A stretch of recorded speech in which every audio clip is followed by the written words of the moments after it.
Good morning, good afternoon, good evening, wherever part of the globe you're listening to this broadcast from. This is eBoot Camp, Entrepreneurs Boot Camp. Today, we want to discuss on Dangote refineries. And because it's an entrepreneur boot camp, we want to discuss on 5 fundamental business mistakes that Dangote made in the construction of the refinery. As entrepreneurs, it's important that we learn from people ahead of us, people that are doing things and people that have done things. So in my analysis as an entrepreneur, I've identified 5 mistakes that Aliko Dangote made in building, constructing this refinery, and I think let this act as a lesson to us entrepreneurs. The first mistake, you don't go into a business that you do not know the A to Z. What does that mean? You don't invest heavily.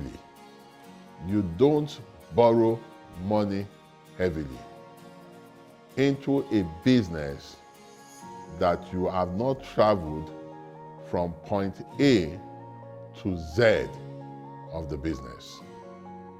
Why? The reason is simple. There are new things, unprepared things, risk that will come up that you may not have the expertise of how to mitigate. Building a refinery for Dangote is the first major business in oil and gas that he would do. He's been doing cement business, but he came into this oil and gas without building even a smaller refinery before, and all of a sudden, at once, building the biggest refinery in Africa, and if not in the world. There are bound to be challenges. And these challenges are the things he is fighting to survive. Now, Dangote himself said it, that they entered the business that they do not know properly well. Entrepreneurs should not go into business that they don't know very well. Mistake number 1. Mistake number 2 is that an entrepreneur, no matter how much money you have, do not start very big. Do not start very big. Always start small. You can manage that risk. So start small, start little, and you cannot grow in a substantial way. Number 3, the success of your business should not depend on the second party's success of his business. What do I mean by this? In this Dangote refinery, that law holds prime. The only singular issue that Dangote has today is the supply of crude oil to his refinery. So he needs a second party to supply him crude oil. If he doesn't get that crude oil, the refinery does not operate. So if the second party says he's not supplying, then there's an issue. And that is the issue we have now. Over the years, Dangote in his business has always been what he called self-contained. He said that word, self-contained. What that means is that everything that has to do with the business is all in-house. For example, they don't need a second party to give them raw materials for cement.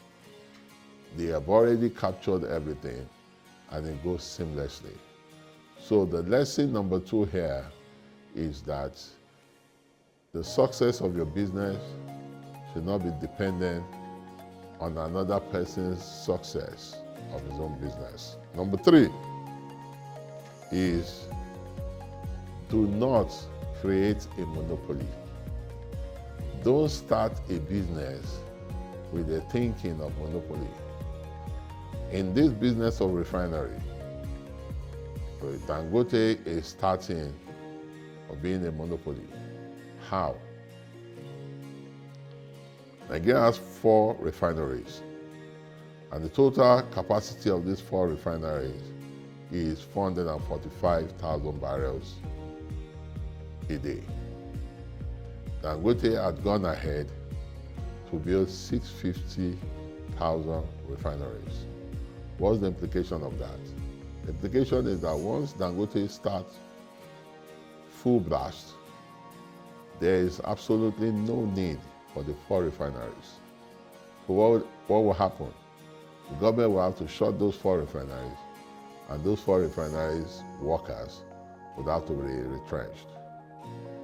These people will see this, and there will be a pushback, and that is what we are saying. Secondly, all the depot stations all over will have to shut down, and none of them go to Dangote refinery. Thirdly, Dangote has said he has the capacity to produce more than 45,000 million liters of gasoline, premium motor spirit, PMX. So what will happen? Every marketer would have to come and buy from Dangote, or otherwise close shop. And the implication of that again is that if it's Dangote that is now giving the 45 million liters of PMX, then what is now the function of NNPC? NNPC will cease to operate as the singular importer of PMX. So this is the monopoly that people have seen, and this is the impact on other businesses. I believe that Dangote would have been well suited if he has built a successful 100 or 200 barrel of crude oil refinery. I think would have been more successful. But coming into the market as a starter and immediately taking monopoly is the bad business strategy, and is against the laws of entrepreneurship. The final one, and which is also a note of caution, at the level that Dangote business is, he cannot afford to fight government. He can't afford to fight the regulator. The regulator is always ahead of all the operators. They hold the say, they hold the key, they hold the verdict. Fighting the regulator of government is counterproductive. It does not take the government a day to cripple its entire business. So you should change that narrative that is a fighter and that he fears nobody and that is ready to fight headlong. These are not words that should come from an entrepreneur. What an entrepreneur of his startups should be doing now is subtle diplomacy, looking for a win-win situation and getting the work done.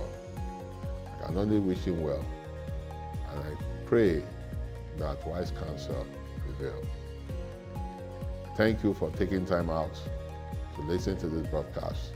This is Entrepreneurs Bootcamp. Till I see you next week. Thank you and stay blessed. My name is Lai Omotola.